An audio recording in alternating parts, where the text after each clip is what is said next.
Now we'll turn our attention to alcohols. Remember, they have the functional group of OH. In terms of their general formula, it's CnH2n plus 1 OH. That functional group is there. Now, the OH group in alcohols means that hydrogen bonding occurs between molecules. Remember, hydrogen bonding occurs between hydrogen and a highly electronegative element, such as oxygen. Alcohols therefore have higher melting and boiling points than alkanes of similar relative molecular mass, because hydrogen bonds, remember, are stronger than London forces, van der Waals forces. Short chain alcohols are soluble in water, again due to the presence of that hydrogen bonding. Longer chains are less soluble, and that's due to the extra long non-polar hydrocarbon chain present in those longer chain alcohols. But how do we go about naming alcohols? We'll start with the primary alcohols.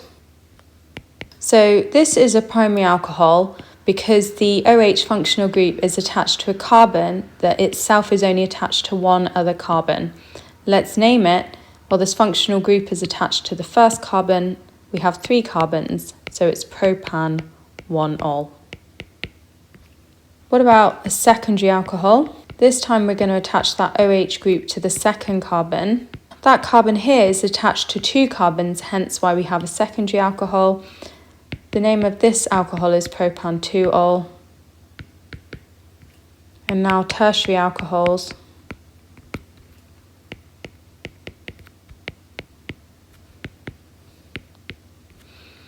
What you can see true of a tertiary alcohol is the carbon that the functional group is attached to is attached to 3 other carbons. Let's name it. The longest chain has 3 carbons, so it's prop. The alcohol is on the second carbon, so it's propan-2-ol, but we have a methyl group also attached to the second carbon, so it's 2-methyl propan-2-ol. If you have 2 H groups, you have a diol. If there are 3, you have a triol.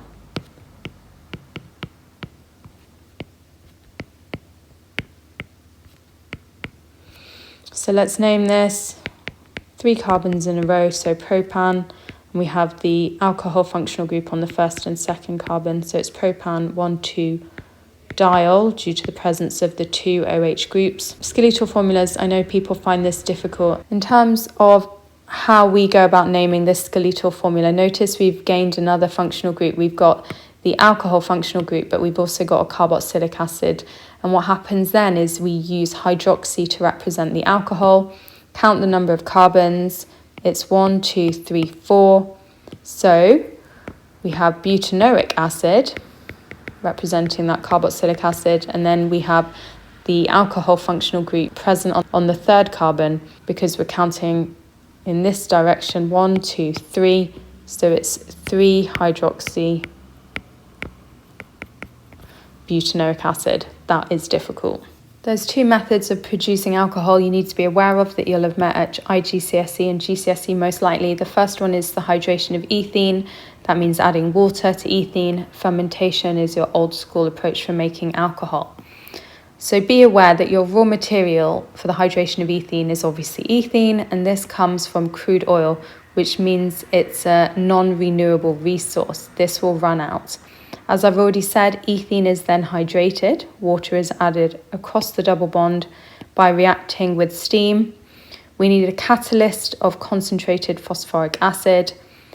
The reaction is fast, it's continuous, it makes the ethanol continuously, and the ethanol produced is pure. This is in comparison with fermentation. Fermentation uses sugarcane containing glucose as its raw material. Because that sugarcane is grown, we can say that it's a renewable resource. You're going to add yeast because the yeast contains the enzyme zymase, which causes the conversion of glucose into ethanol due to the anaerobic respiration of that yeast. Remember, anaerobic refers to the lack of oxygen. We need an optimum temperature for the enzymes of 35 degrees. As a result of this lower temperature, we're going to have a low rate of reaction. A batch process takes place, and we're going to have an impure product, which we can purify through use of fractional distillation. Let's look at a mechanism for making ethanol through the hydration of ethene. So here's my ethene displayed formula. We've got the presence of H+. Remember, acids such as phosphoric acid, sulfuric acid are H+ donors. So that's where the H plus comes from. It's going to act as an electrophile, which remember is an electron pair acceptor, which is why the curly arrow goes from the double bond to the H plus ion. As I showed you in electrophilic addition, we have the addition of a hydrogen to one of the carbons in the double bond. We have the formation of a carbocation. And then just be careful here, withdrawing the water, which I said was also present in the hydration of ethene. That oxygen molecule is delta negative. This hydrogen here is delta positive. The lone pair on the water attacks the carbocation, another curly arrow. Now, because that oxygen is positively charged, we have the movement of electrons in this bond to the oxygen. I feel like I take up so much space, but here's your final product. As you'd expect in alcohol, it's ethanol due to the 2 carbons, and that H plus is regenerated, hence why it's acting as a catalyst. And then in terms of a high yield, you want a high temperature of 450 degrees Celsius and a high pressure of 75 atmospheres. I'm just going to write the equation for fermentation up here. If you do biology, you'll probably be familiar with it.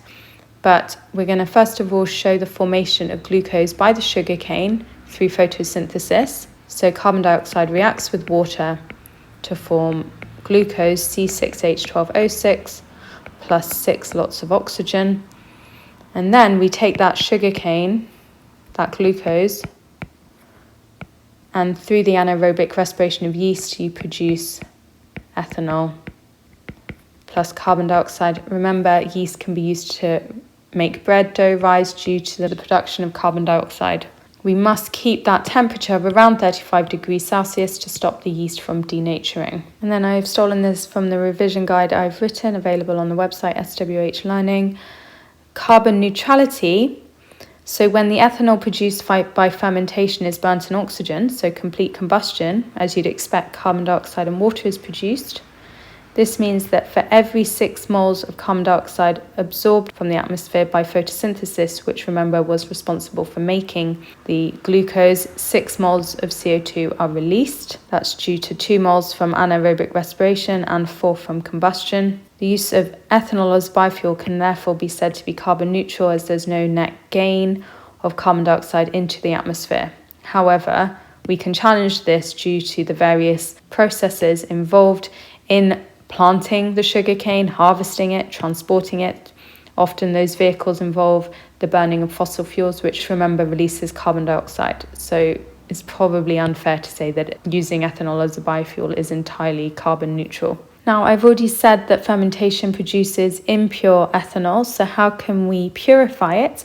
Well, we can use fractional distillation. So here's our impure ethanol containing water. Remember that water has a boiling point of 100 degrees. Whereas ethanol's boiling point is much lower at 78 degrees. So what happens when you heat that round bottom flask is the ethanol vaporizes first, it passes up the fractionating column, and then the water and ethanol are separated in the column because the water condenses back into the flask. Let's consider the oxidation of alcohols. And the type of substance produced by the oxidation of alcohols will very much depend on if you've got a primary alcohol, secondary alcohol, or a tertiary alcohol, because primary alcohols, remember, are oxidized to form aldehydes, which can further be oxidized to form carboxylic acid.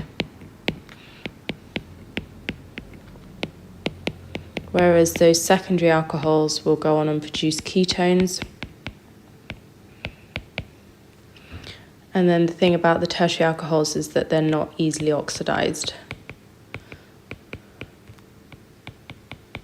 So I like to kind of use this basic flow diagram just to remind myself, okay, the primary alcohols will first of all be oxidized to aldehydes. They can then be oxidized to form carboxylic acids. In order to enable that further oxidation, you're going to need the reaction condition of heating under reflux. Secondary alcohols are oxidized to form ketones, and those tertiary alcohols will not easily be oxidized. So we're going to look more carefully at some of the required practicals. So the oxidation of ethanol, which is a primary alcohol, to form the aldehyde ethanal. So there's our primary alcohol, ethanol, and our aldehyde, ethanal. Be aware of those functional groups for me. So what's our method to do this? Well, you're going to use distillation. You're going to need to remember the reactants are sulfuric acid and potassium dichromate 6.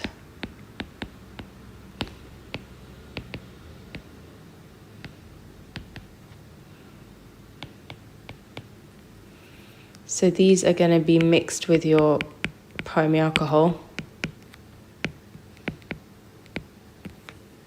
So if we go over a simple method, our mixture is going to be heated. If we take our ethanol, this represents our oxidizing agent, which is potassium dichromate 6, produces ethanal, our aldehyde. Notice the state symbols. I'll just label these quickly. So there's your ethanol. Here's your ethanal. Now the ethanal that forms vaporizes as soon as it's formed and is distilled off immediately. And why is that? Well, it's to prevent further oxidation to form the carboxylic acid, ethanoic acid.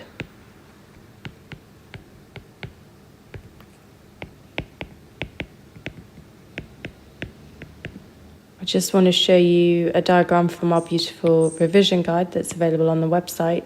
So a few things to notice with the apparatus. First of all, the water bath is used as opposed to a naked flame because that ethanol alcohol is highly flammable.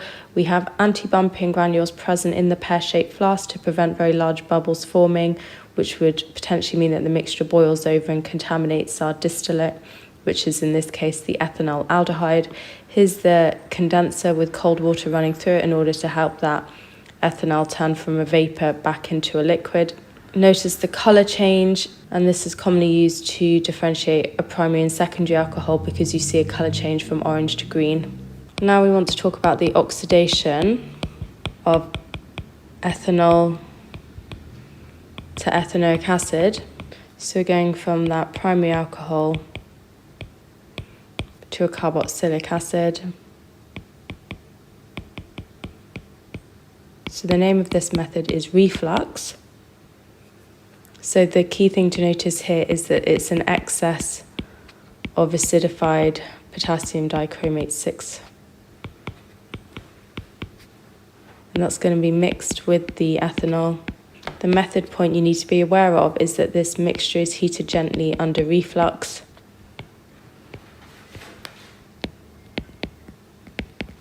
But what does this heating under reflux really mean? Heating under reflux basically means that none of that ethanol that's produced escapes. It's effectively forced to stay within the round bottom flask until all of it is oxidized to form ethanoic acid.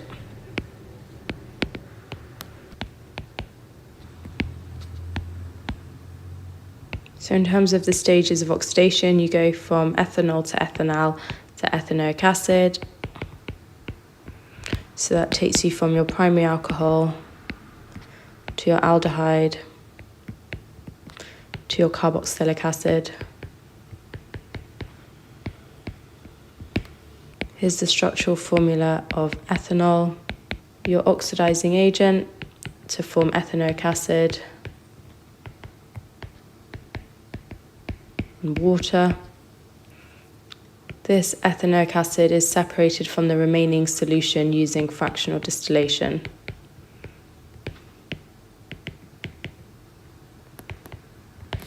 To show you the diagram, here's your round bottom flask which contains your mixture of ethanol, sulfuric acid and potassium dichromate 6. We've got those anti-bumping granules again in order to stop large bubbles forming. As you heat that mixture, the ethanol vaporizes and will want to escape, but because you're heating under reflux, it will return to that round bottom flask where it continues to be oxidized to form ethanoic acid. And as I already said, that ethanoic acid can be separated from the remaining solution using fractional distillation. Secondary alcohols will be oxidized to form ketones. You're going to be using acidified potassium dichromate 6. The colour change will be from orange to green. So just to show you an example, here's propantuol. It's a secondary alcohol, and here's your propanone, the ketone. And like I said, the colour change will be from orange to green. Those tertiary alcohols will be very difficult to oxidize, so no visible change will be seen when you heat it with potassium dichromate 6.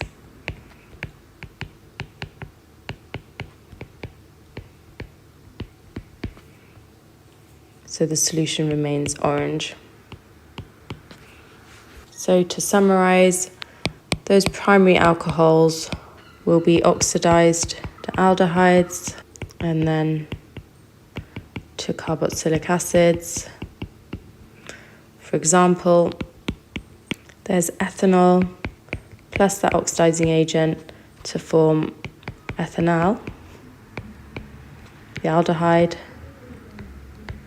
And the reaction condition needed for that is distillation. What about if we take that ethanol, oxidize it further using the conditions of reflux? Heating under reflux will form that carboxylic acid.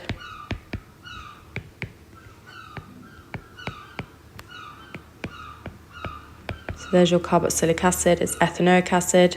So there's the summary of what happens with a primary alcohol. With a secondary alcohol, there's propantuol again. We oxidize to the ketone. Look, there's the ketone functional group with the 2 R groups attached. So this is propanone.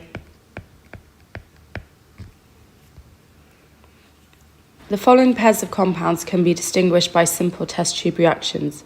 For each pair of compounds, give a reagent or combination of reagents that, when added separately to each compound, can be used to distinguish between them. State what is observed in each case. So we have butantuol and 2-methyl-propantuol. So just quickly draw those out. I'm not going to draw the whole thing, but I just want to get an idea of where the functional groups are. So we can see that that's the secondary alcohol. This is a tertiary alcohol. So the reagent we could use is acidified potassium dichromate 6. And remember, with a secondary alcohol, it will go from orange to green. Because that tertiary alcohol isn't oxidized easily, it will stay orange. Or you could write no reaction. What about to distinguish between the alkane propane and the alkene propene? You want to use bromine water. With the alkane, it will stay orange. With that unsaturated hydrocarbon, it will turn from orange to colourless.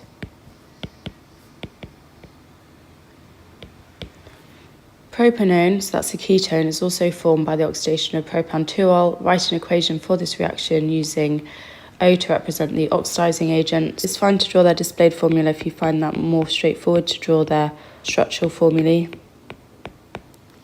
So let's start with propantuol. It's CH3, CH, OH, CH3. There's our oxidizing agent. And then here's propanone. And you're going to produce water as your byproduct. State the class of alcohols to which propantuol belongs. You can see here that that alcohol is the secondary alcohol.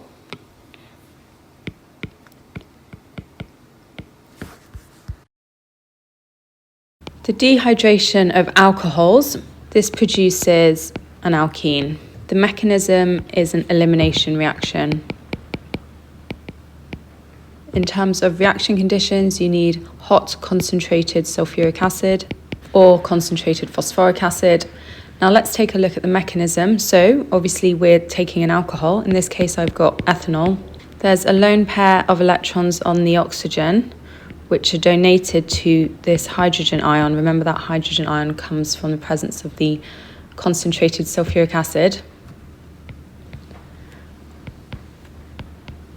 I just want to talk you through what's happening here. The electrons from this carbon-hydrogen bond are donated to form a double bond here, and because the oxygen has a positive charge, the electrons from the carbon-oxygen bond move towards the positively charged oxygen, meaning that the water is eliminated. So this is how we dehydrate our alcohol. We remove the water from it. After all, that's what dehydration means. So there's the water, and then we regenerate the H+, hence why the sulfuric acid is acting as a catalyst, because it is not used up. Now this method is actually becoming a more popular way of producing our alkenes, because remember, they come from crude oil usually. Crude oil is a finite resource. The sugarcane used in fermentation, remember, is a renewable resource. This is why this method is becoming a more common way of producing alkenes. In terms of how this process actually takes place in a laboratory, it's through a distillation method. You're going to add your alcohol and concentrated acid to a flask. You're going to heat the mixture and collect the liquid that distills at temperatures below 100 degrees. You'll pour the distillate into a separating funnel and wash by shaking with sodium carbonate solution. Separating funnels are used to separate these immiscible, non-mixable liquids. The purpose of the sodium carbonate was to neutralize and remove the acid. Then we keep turning that separating funnel upside down. We open the tap, and that enables pressure to be released, prevents the stopper from blowing out. We then discard the aqueous layer and dry the final organic product using anhydrous calcium chloride. That anhydrous calcium chloride absorbs water and doesn't react with the alkene. And after product has dried, we remove the drying agent by filtration under reduced pressure, and this is done using a Buckner funnel and Buckner flask. I know that this method is very long, it's tedious, but unfortunately in the exam they could ask you very specific details, so it is worth writing this out on your flashcards or whatever revision technique you're using. Alcohol A undergoes reactions separately with acidified potassium dichromate 6 and with concentrated sulfuric acid to produce the IUPAC name for alcohol A. Do feel free to draw it out. I'm just going to pop it here. So count the number of carbons. 1, 2, 3, 4. So we're going to have butane. Check the functional groups. We have an alcohol here. Notice there's methyl attached here. The alcohol takes priority, so we're going to say that that's on the second carbon, which means that if we count that as the first carbon, second, third, it's 3-methyl butanol. Draw the structure of the organic product B formed when A is oxidized in the reaction with acidified potassium dichromate 6. I'm just going to bring back that structure actually so you can see it a bit more clearly. Have a look, count the number of carbons that the alcohol carbon is attached to. It's 2, so it's a secondary alcohol. Remember, secondary alcohols are oxidized to form ketones, but you can also see, look, the alcohol functional group is attached here, so the only thing that makes sense is for this to turn into a double bond O, giving us the functional group of a ketone as opposed to an aldehyde. So I'm just going to alter this. So that's done. 2 isomeric alkenes, C and D, are formed when A is dehydrated in the reaction with concentrated sulfuric acid. Name the mechanism. Remember, that is elimination when you're dehydrating an alcohol. Draw the structure of each isomer. So remember, when you dehydrate, you produce an alkene. I have got my structure of A back here again, so we just need to work out where that double bond is going to form. Remember, we lose water. It therefore makes sense that the double bond forms here or here.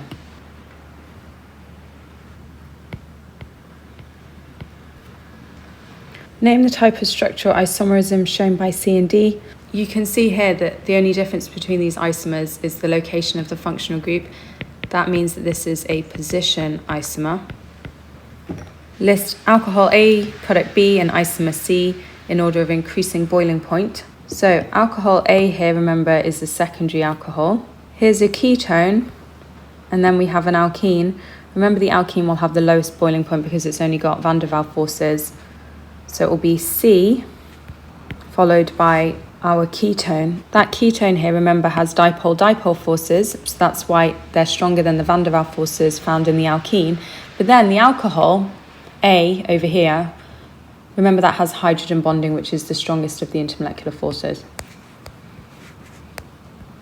Draw the structure of the isomer of A that is not oxidized by acidified potassium dichromate. So you're after a tertiary alcohol. Let's just steal this structure here, this displayed formula. So I need to rearrange the atoms to form a tertiary alcohol.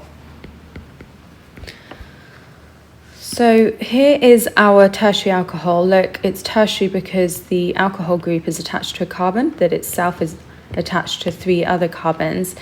Tertiary alcohols, remember, can't be oxidized by acidified potassium dichromate 6. And then finally, draw the structure of the isomer of A that cannot be dehydrated to form an alkene by reaction with concentrated sulfuric acid. I've drawn out the answer here. This is a difficult one because you need to think about what happens in order to eliminate the water. And if you look back at the mechanism I drew for elimination, you'll realise that the adjacent carbon to the one with the alcohol functional group must have a hydrogen attached, so that hydrogen-carbon bond can donate its electrons to form the carbon-carbon double bond. Because this carbon here has no single hydrogen attached to it, we don't have all the necessary components required for an elimination reaction to occur.